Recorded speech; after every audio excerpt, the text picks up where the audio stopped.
ใหม่แล้วแก้วตาสุขซื่นเถิดนะ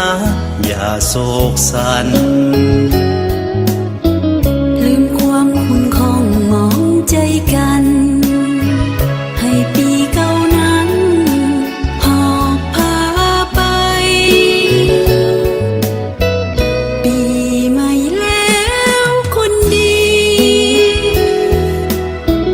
สดชื่นสุขีจิตแจ่มใสความคิดต้องการสิ่งใดก็ขอให้ได้ดังใจปองอายุยืนยาวมันวันนับนั้นขาวผ่อง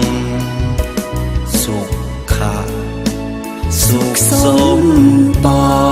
งภาระห่างโพยภัย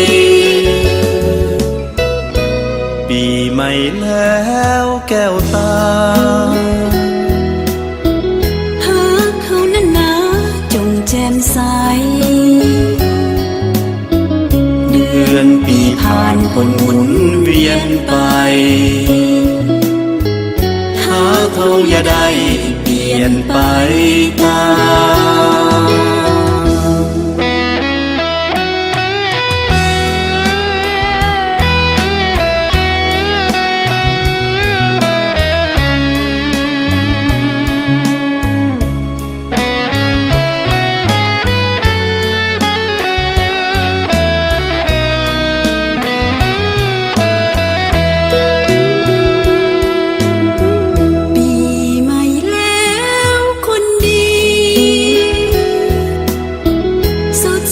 สุขี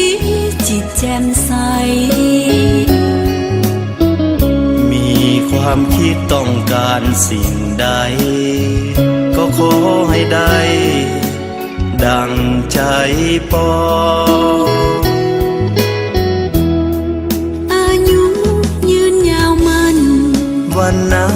นั้นขาวผ่องสุขค่ะสุขสมปองภาระห่างโพยภัยปีใหม่แล้วแก้วตา